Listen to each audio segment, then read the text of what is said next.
Back when my son was young, we read several of Rick Riordan's books together, beginning with The Lightning Thief in the Percy Jackson and the Olympian series. We had a great time as Riordan mixed Greek mythology with modern day characters to create a highly inventive, high stakes middle grade series. His characters were funny and likable, their adventures roamed all over the U.S., and my son got his introduction to the major Greek gods. We also enjoyed several of Owen Kofer's Artemis Fowl books, in which the author explained some of the powers of the elves in quite logical ways. I love it when books handle mythology and magic well, don't you?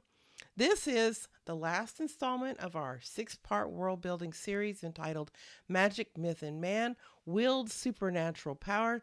And today I will give you 5 tips to successfully incorporate myths and magic into your world building.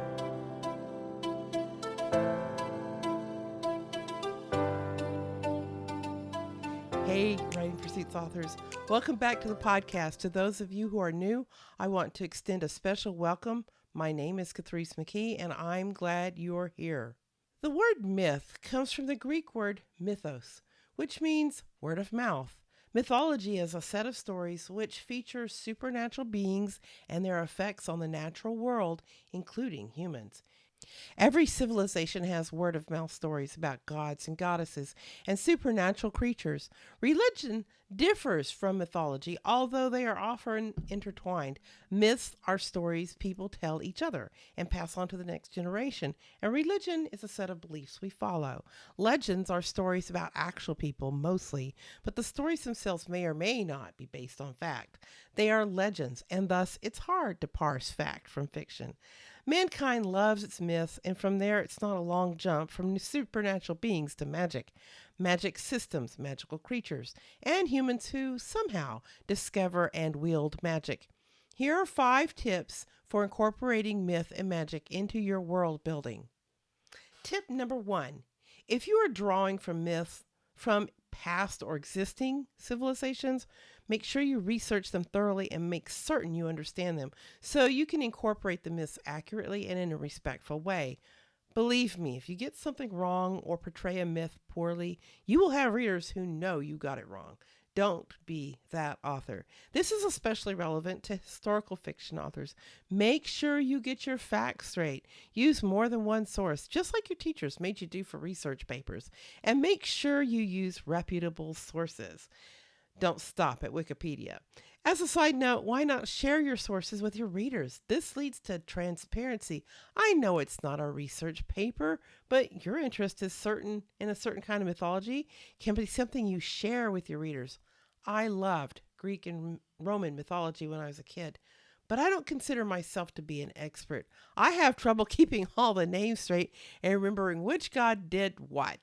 But there are plenty of people who study myths, no matter if the origins are Greek, Roman, Norse, Egyptian, Celtic, I hope I said that right, Hindu, Chinese, or that of indigenous peoples around the world. So don't skimp on the research. Better, I think, to create your own mythology for your own universe than to get existing myths wrong. Tip number 2. Consider how mythology will affect your fictional society. Mythology serves as a source of identity for people. It forms a common basis of understanding. Remember, myths come from word of mouth, so it will be demonstrated through an oral tradition. Mythology is also used to pass on morals and ethics to future generations, to teach children the pitfalls of poor behavior. Show this in your stories if the myths are important to the plot. Mythology is an inspiration for art and culture, ballads, chants, poetry, traditional dances, and music. As I mentioned before, mythology is often tied to religious rituals and practices.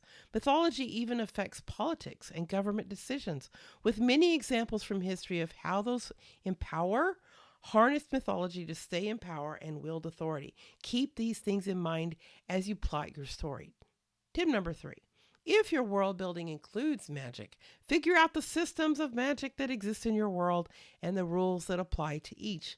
Then make those clear to your readers without any info dumps. In part 3, Society's Rules, we discussed briefly the laws of magic and Sanderson's 3 laws of magic. And I'll repeat. 1. An author's ability to solve conflict with magic in a satisfying way is directly proportional to how well the reader understands said magic. 2. The costs and limitations and flaws in your story are what make your magic interesting. And number 3, before adding something new to your system, first expand on what you already have. Is magic in your world benevolent or malevolent? Is magic legal or illegal? Who has magic and how does it work? Okay, so if you are new to magic in fiction, I honestly don't know what to say. Know that it is perfectly okay to come up with your own system and rules. If you want a starting place, you can look into these common types of magic found in fiction. Elemental magic, like in Avatar, The Last Airbender, with those who could bend air, water, fire, and earth. And in the darkest case, there were a couple of instances of blood bending. Necromancy, which includes conjuring and controlling the dead, as in The Raven Boys by Maggie's stepfather, and the Mummy movie series. Divination, which includes foreseeing the future or gaining insight by various means. Enchantment, which appears in fairy tales beyond number, where people are manipulated through potions and spells. Transformative magic, which is featured in the Harry Potter series, when certain characters can transform themselves into the likeness of animals. Illusion magic, as in the Dresden Files by Jim Butcher, in which a human wizard detective uses magic to create illusions and manipulate the senses. And finally, healing magic, which is common throughout literature. Dark magic, which is considered to be somehow taboo, even among those who wield magic. It is almost always used to harm or is a dangerous shortcut. Commonly, it takes the form of hexes, poisons, and curses. The unforgivable curses in Harry Potter by J.K. Rowling are a good example, as is the magic of the White Witch in the Chronicles of Narnia, The Lion, the Witch, and the Wardrobe by C.S. Lewis. Tip number 4, decide on the sources of magic in your world building. And as Sanderson indicated, the costs and limitations. Are characters born with their magic? If not, how is it acquired?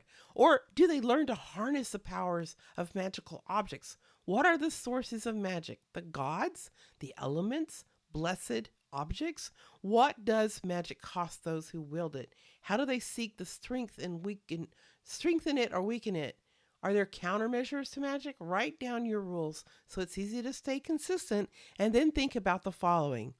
How does society respond to magic? Is it banned, traded, revered, or feared? Who seeks to control it, destroy it, or hoard it? This is how you create conflict and plot points and themes in your stories. Tip number 5.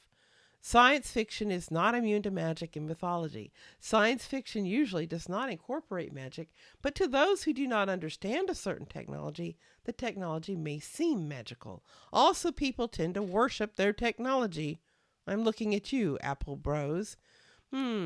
Sometimes technology can reach mythological levels, particularly if the knowledge that created it is lost to those who rediscover it.